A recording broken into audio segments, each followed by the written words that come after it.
The ultimatum, the conference music. Chamber aboard orbital station Harmony fell silent as the holographic display flickered to life. Ambassador Sarah Chin stood perfectly still, her hands clasped behind her back as the image materialized before the assembled human delegation. The figure that appeared was massive, towering even in holographic form. Emperor Kravik of the Century Empire stared down at them with four amber eyes that burned with ancient authority. His scaled skin shimmered like polished obsidian, and the ceremonial armor he wore had been forged from the metals of 1,000 conquered worlds. Humans of Earth, Kravik and LT Unk and GT. Voice rumbled through the translation matrix, each word carrying the weight of absolute power. Your planet has been evaluated by the Century Dominion. We have studied your primitive defenses, cataloged your limited fleet, and measured your technological capabilities. You are found wanting. General Marcus Torres shifted in his seat, his jaw tight. Beside him, Intelligence Officer Elena Rivera remained motionless, her dark eyes fixed on the hologram with an intensity that betrayed nothing. The rest of the human delegation, representatives from every major nation and the United Earth Coalition, watched with mounting dread. Kravik continued, his massive hands spreading wide in a gesture that might have been generous on a smaller being, but seemed threatening from him. The Century Empire spans 12,000 star systems. We have brought order to 300 species. Our fleets number in the millions. Our weapons can shatter moons and boil oceans. For 6,000 years we have maintained peace through strength. Ambassador Chin finally spoke, her voice calm despite the tension radiating through the chamber. Emperor Kravik, Earth joined the galactic community only 5 years ago. We have sought only peaceful cooperation and trade. Why does the Century Empire now threaten us? The Emperor's eyes narrowed. Threaten? No. Ambassador, I offer you mercy. Your species possesses unusual qualities. Your adaptability, your technological progression, your aggressive expansion into space, these traits make you dangerous. History has taught us that young species like yours must be guided, controlled, or eliminated before they become threats to galactic stability. And which fate have you chosen for us? Chin asked, though everyone in the room already knew the answer: submission. Kravik declared without hesitation, you will dismantle your orbital defense platforms. You will surrender command of your fleet to Century overseers. You will accept our governors on Earth and permit monitoring stations throughout your solar system. In exchange, we will allow your species to survive under our protection. He paused, letting the words sink in. You have 48 Earth hours to accept these terms. Refuse and we will demonstrate why resistance is futile. The hologram shifted, displaying images that made several delegates gasp. Centauri battle cruisers, each one larger than Earth's largest city, arranged in formation.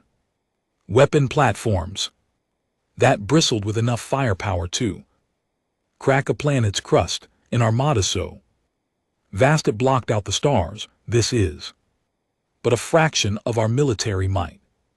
Kravik said, we have destroyed civilization that possessed weapons far beyond yours. We have reduced rebellious worlds to ash and dust.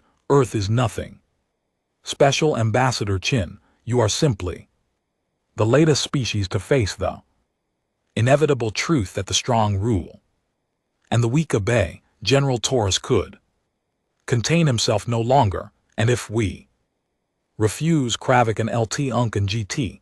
Expression might have been a smile, though it looked more like a predator baring its fangs. Then, we will begin with your moon, Luna base. Will be our demonstration. 1,000,000 human souls extinguished in an instant. So the remaining 8 billion understand the cost of defiance. Then we will move to your orbital stations, your satellites, your space infrastructure.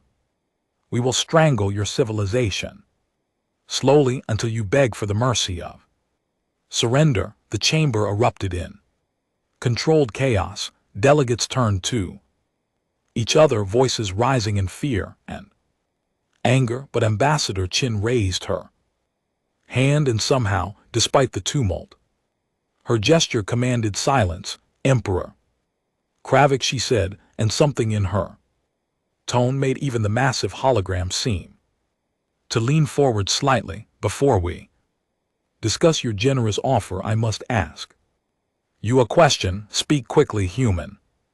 Time is precious. Has the Century Empire ever encountered a species that practices something we call mutually assured destruction? Kravik, translator, took a moment to process the concept. Clarify this term. Chen's lips curved into a smile that didn't reach her eyes. It means that if you destroy us, we ensure that you are destroyed as well. It's a doctrine based on a simple principle. If everyone dies, nobody wins. For the first time, something flickered across Kravik's features. Confusion, perhaps, or the first whisper of concern. You possess no weapons capable of threatening the Century Empire. Your entire arsenal is primitive by our standards. Perhaps. Chin agreed. Officer Rivera, would you please transmit the first data package to Emperor Kravik? Elena Rivera's fingers moved across her tablet with practiced precision. Transmitting now, Ambassador. The hologram flickered as Kravik received the data. His 4 eyes widened, all of them focusing on something beyond the visual feed. Silence stretched for 10 seconds, then 20. When he spoke again, his voice had lost some of its absolute certainty. These are coordinates, he said slowly. Coordinates to the Imperial Palace on Zenta Prime, to my personal residence. His gaze snapped back to the humans. How did you obtain this information? Our security protocols are absolute. No outsider has ever penetrated our networks. Ambassador Chin stepped closer to the hologram, her expression unchanged. Emperor Kravik, you have spent 6,000 years conquering primitive civilization, species that barely understood the stars, let alone how to navigate them. But humanity is different. Do you know what we did while you were busy subjugating worlds that still used wooden ships? Enlighten me.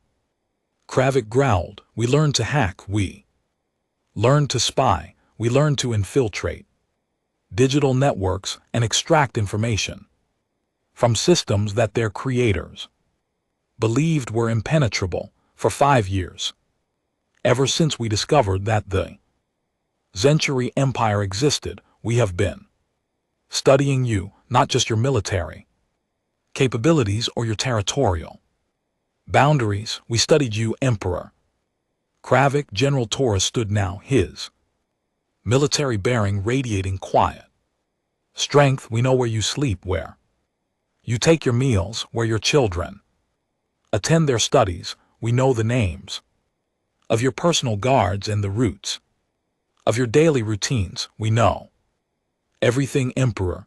Impossible, Kravik breathed, but there was no conviction in his voice. Officer Rivera, Shin said, please transmit the second package.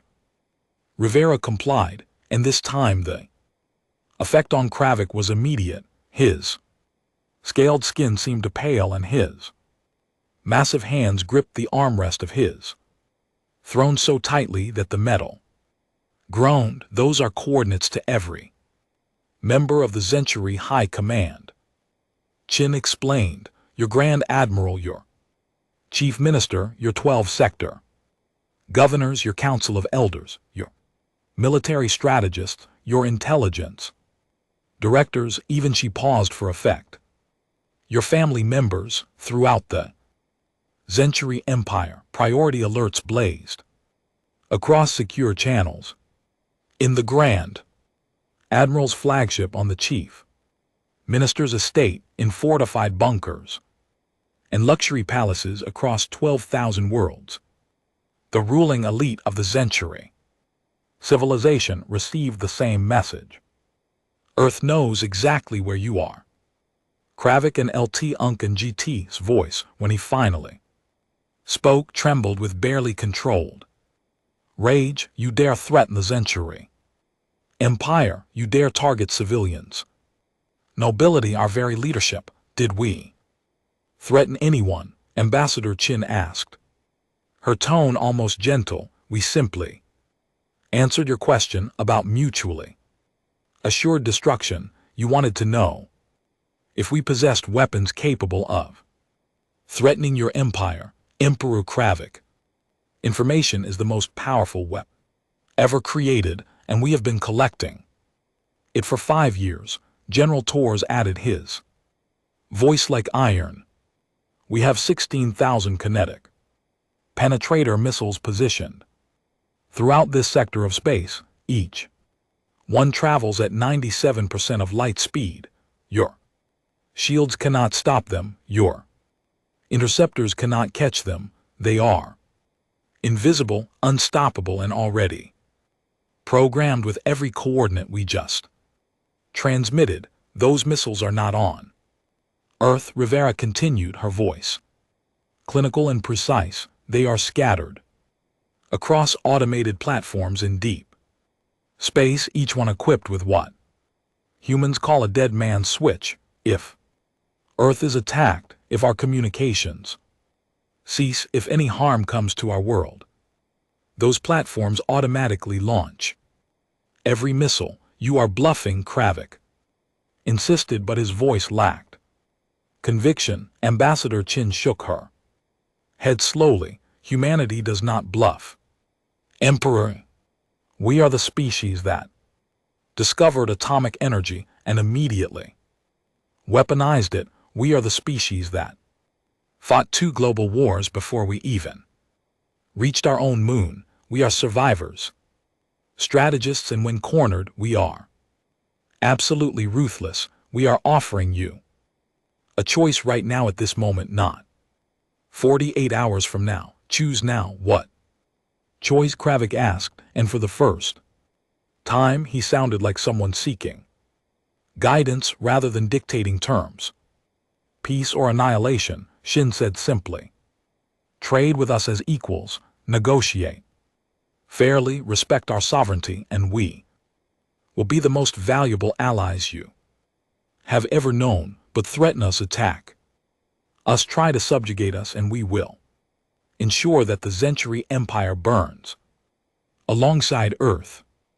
Every palace, every command center, every noble house, all of it gone in the time it takes light to cross a solar system. The silence that followed was absolute. 8 billion humans held their breath across Earth and its orbital facilities throughout the Century Empire. The ruling class waited for their emperor's response, knowing that their lives hung in the balance. Finally, Emperor Kravik spoke, and his words would echo through history. Ambassador Chin, the Century Empire has never before encountered a species quite like humanity. You are either the bravest negotiators in the galaxy or completely insane. Sarah Chin smiled, and this time it reached her eyes. Emperor Kravik, we are both, and that should terrify you. The game of shadows. The transmission from Emperor Kravik hung in the air like a blade suspended by a thread throughout the Century Empire. Panic spread through the corridors of power faster than light itself, in the crystalline towers of Zenter Prime. Emergency councils convened on distant frontier worlds. Garrison commanders frantically updated their defensive protocols in the private estates of the nobility. Families that had never known fear suddenly understood what it meant to be vulnerable. Grand Admiral Thern stood in his command center aboard the flagship Eternal Dominion, staring at the coordinates that had appeared on his personal secure channel. The data was impossible, yet there it was. The exact location of his family estate on Valor 4, complete with detailed schematics of his home's layout, the positions of his security systems, and even the daily schedules of his wife and 3 children. His hands trembled as he reached for the communication panel. "My Lord Emperor," he said when Kravik and LT, Unk and GT image appeared, "the humans have sent coordinates to my home. They know where my family sleeps. How is this possible? Our encryption protocols have held for millennia across the Empire." Similar conversations erupted. Chief Minister Valex discovered that humanity knew about her secret retreat on the uncharted moon of Keswick's sector. Governor remaced that his supposedly anonymous vacation residence had been catalogued down to the number of windows facing the eastern gardens. Intelligence Director Korn, whose entire career was built on secrecy and misdirection, found that his 17 safe houses across 9 systems had all been compromised. Emperor Kravik's 4 eyes blazed as he processed the magnitude of the breach. "Silence," he commanded, and the frantic chatter across the Imperial communication network ceased instantly. He turned his attention back to the human delegation, specifically to Ambassador Chin, who stood calmly as if she had simply offered tea rather than threatened the annihilation of an entire ruling class. "Explain," Kravik demanded. "How did a species barely capable of faster than light travel penetrate security systems developed over 6,000 years?" Intelligence Officer Alina Rivera stepped forward, her tablet glowing with streams of data.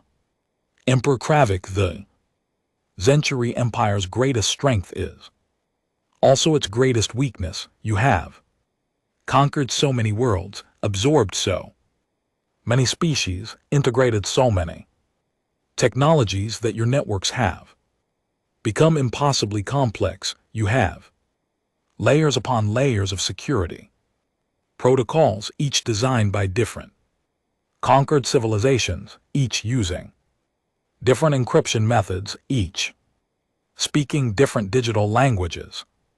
She pulled up a visualization that showed the Zenturi communication infrastructure as a vast tangled web of interconnected systems. "What you call security, we call opportunity." Every conquered world added another door into your networks. Every integrated technology created another pathway. Every species you absorbed brought their own vulnerabilities with them.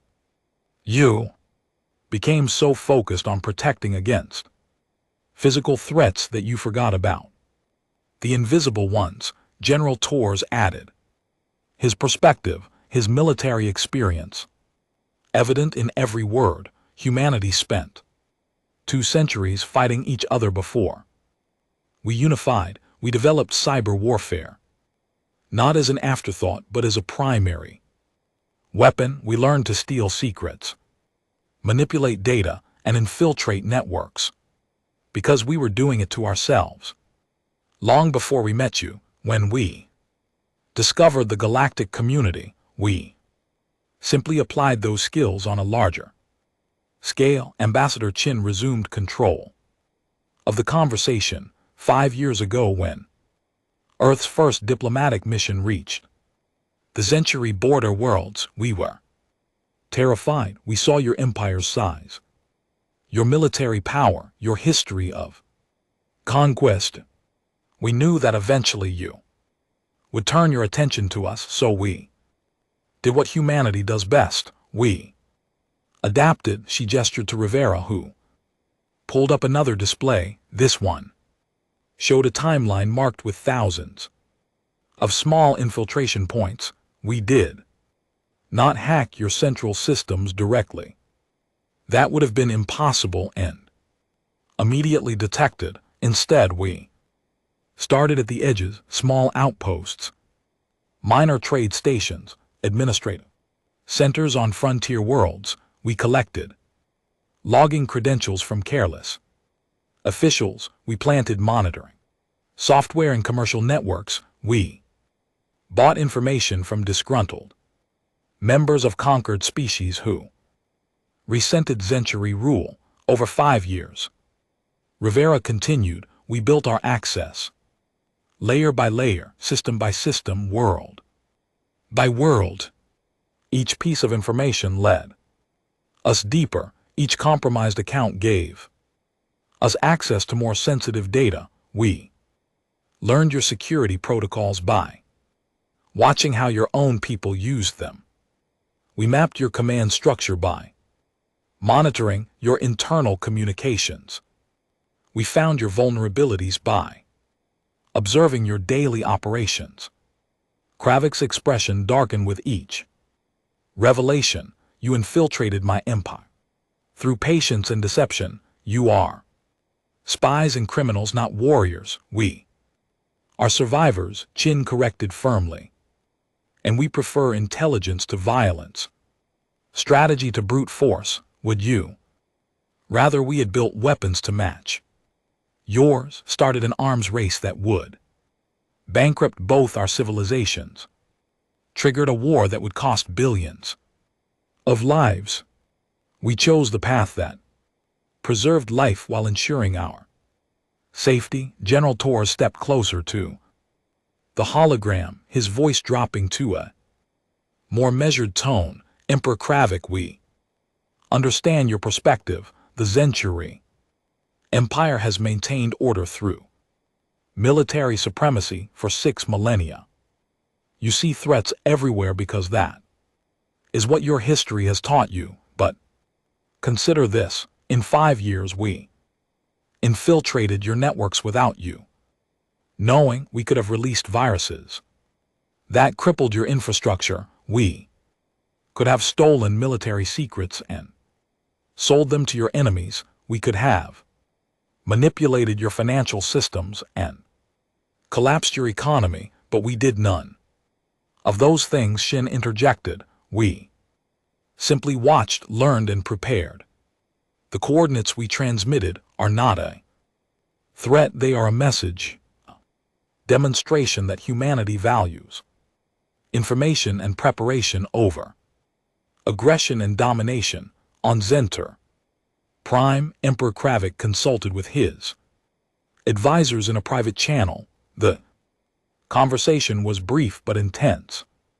Grand Admiral Thern argued for immediate military action, suggesting that humanity's boldness demanded a crushing response. Chief Minister Val advocated for negotiation, pointing out that if humans could penetrate their network so completely, they might have other capabilities yet unrevealed.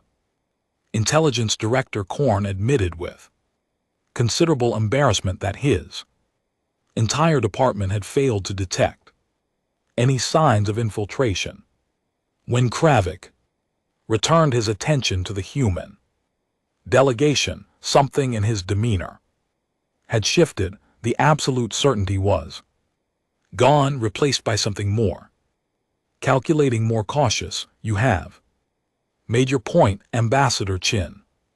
Humanity possesses capabilities we did not anticipate, but this does not change the fundamental reality. The Century Empire is still vastly more powerful Then Earth, we could still destroy your world. Yes, Shin agreed simply. You could, and then 16,000 missiles would launch automatically, targeting every coordinate we transmitted. Your palace would be destroyed, your high command would be eliminated, your family emperor would die, the Century Empire would survive, but its leadership would be decapitated. Is that a trade you are willing to make?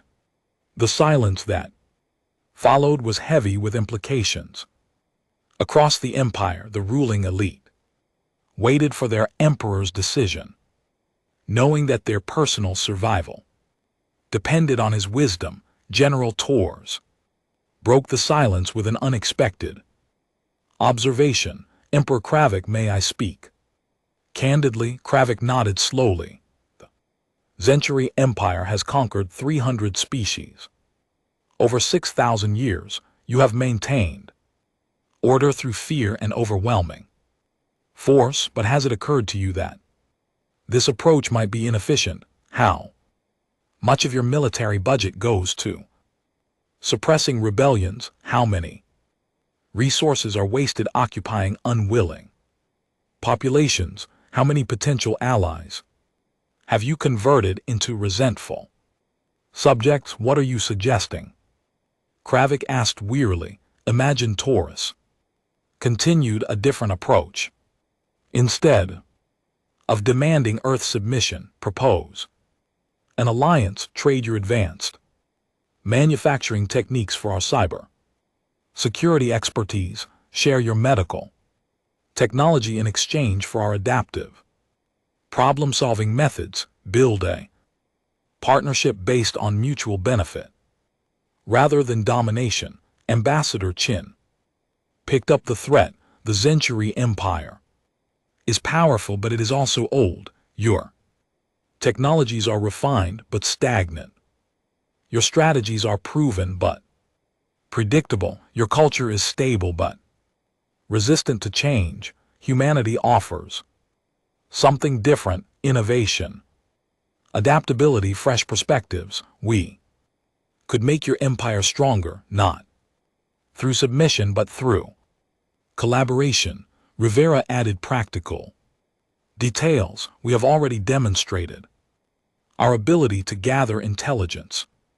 Imagine if we used those capabilities on your behalf instead of against you. We could identify threats to the empire before they materialize. We could expose corruption in your administrative systems. We could help you understand the conquered species under your rule and find ways to integrate them more effectively. Emperor Kravik listened, his four eyes moving between the three humans as they painted a vision dramatically different from the usual pattern of century expansion. Finally, he spoke, and his words carried the weight of a decision that would reshape galactic politics. Ambassador Qin, General Torres, Officer Rivera, the Century Empire has never before negotiated with a species from a position of mutual vulnerability. You have exposed our weaknesses even as we threatened yours. This is unprecedented. Yes, Shin agreed, and that makes this moment historic. The question is whether it becomes historic for starting a new era of cooperation or for beginning a mutually destructive conflict that neither of us can win. Kravik was silent for a long moment, then his expression shifted into what might have been respect. The Century Empire accepts your proposal for negotiation. We will discuss alliance rather than subjugation, partnership rather than domination, but understand this, Ambassador, those coordinates you transmitted remain in your databases.